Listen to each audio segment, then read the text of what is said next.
Assalamualaikum warahmatullahi wabarakatuh. Perkenalkan, nama saya Sabinul Ikhlas dengan NPM 24100 Perkenalkan, nama saya Muhammad Rafiq Al-Fakri, NPM 24112111178. Baiklah, kami akan membacakan hasil diskusi kami yang berjudul Pola Perilaku Masyarakat Kota yang Sering Melanggar Rambu Lalu Lintas, yang akan dibacakan oleh Rapip. Bab 1, Pendahuluan. 1. Latar belakang. Permasalahan lalu lintas di kota besar Indonesia termasuk Padang semakin kompleks, sering dengan bertambahnya jumlah kendaraan dan kepadatan penduduk. Salah satu aspek paling menonjol dan menjadi perhatian serius adalah tingginya angka pelanggaran rambu lalu lintas oleh masyarakat. Pelanggaran ini tidak hanya berpotensi menyebabkan kecelakaan dan kemacetan, tetapi juga mencerminkan rendahnya kesadaran hukum dan disiplin lalu lintas. Meskipun berbagai upaya telah dilakukan oleh pihak berwenang, seperti sosialisasi dan penindakan, pola pelanggaran ini masih terus berulang. Oleh karena itu, penting untuk melakukan analisis mendalam mengenai faktor-faktor yang mendorong perilaku pelanggaran ini, baik dari aspek psikologi, sosiologi maupun lingkungan. 2. Rumusan masalah. Berdasarkan latar belakang di atas, rumusan masalah dalam makalah ini adalah: 1. Apa saja bentuk-bentuk pelanggaran rambu lalu lintas yang paling sering dilakukan oleh masyarakat? 2. Faktor-faktor apa saja yang menyebabkan masyarakat kota sering melanggar rambu lalu lintas?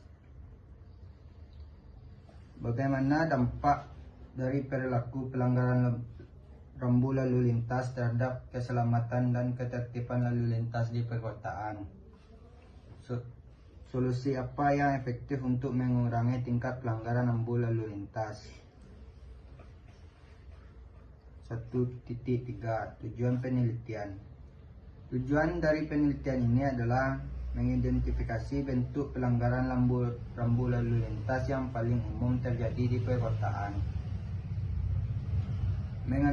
menganalisis faktor-faktor penyebab terjadinya pelanggaran rambu lalu lintas oleh masyarakat kota, mengurangi dampak negatif dari pelanggaran rambu lalu lintas terhadap kondisi lalu lintas keselamatan publik. 1.4. Manfaat penelitian. Manfaat dari penelitian ini diharapkan dapat memberikan kontribusi, yaitu bagi masyarakat, meningkatkan kesadaran akan pentingnya keputusan terhadap lalu lintas, bagi pihak berwenang, memberikan masukan dan rekomendasi untuk merumuskan kebijakan serta strategi penegakan hukum yang lebih efektif. Bab 2. Definisi rambu lalu lintas. Rambu lalu lintas adalah bagian dari perlengkapan jalan yang berupa lambang, huruf, angka, kalimat, dan atau perpaduan yang berfungsi sebagai peringatan, larangan, perintah, atau petunjuk bagi pemakai jalan. Rambu ini dirancang untuk memastikan kelancaran dan keselamatan arus lalu lintas. Teori perilaku manusia. Memahami perilaku melanggar rambu lalu lintas dapat didekati dengan beberapa teori perilaku, antara lain teori perilaku terencana oleh Adzen, menjelaskan bahwa perilaku seseorang dipengaruhi oleh niat yang berbentuk dari sikap terhadap perilaku, norma subjektif, kemudahan atau kesulitan melakukan perilaku. Teori anomi oleh Durkheim dan Merton menggambarkan kondisi di mana norma-norma sosial terjadi tidak jelas atau melemah, menyebabkan individu kehilangan panduan perilaku yang jelas dan cenderung melanggar aturan. Faktor-faktor yang mempengaruhi kepatuhan lalu lintas. Faktor individu: usia, jenis kelamin, tingkat pendidikan, kepribadian,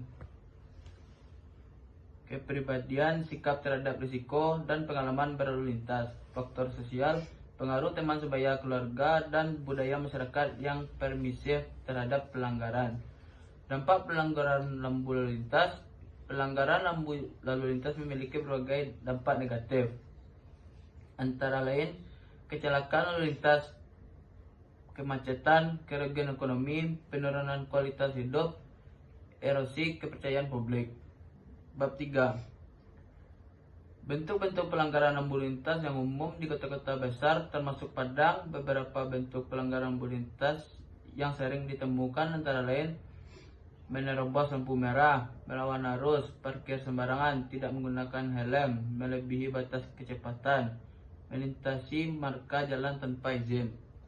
Faktor penyebab pelanggaran lampu lintas. Pola perilaku melanggar lampu lintas oleh masyarakat kota dapat disebabkan oleh beberapa faktor.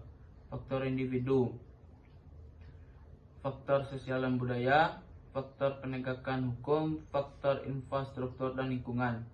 Dampak pelanggaran lampu lalu lintas. Dampak dari pola perilaku melanggar lampu lalu lintas sangat merugikan, baik bagi individu masyarakat. Peningkatan angka kecelakaan pelanggaran seperti menerobos untuk mengurangi pelanggaran lampu lalu lintas.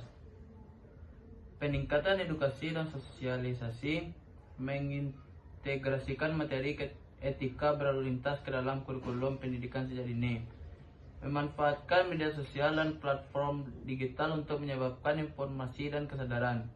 Peningkatan penegakan hukum, meningkatkan intensitas patroli dan penindakan tegas terhadap pelanggar. Memaksimalkan penggunaan teknologi seperti ETLE, Electronic Traffic Law Enforcement, untuk penindakan yang lebih objektif dan transparan.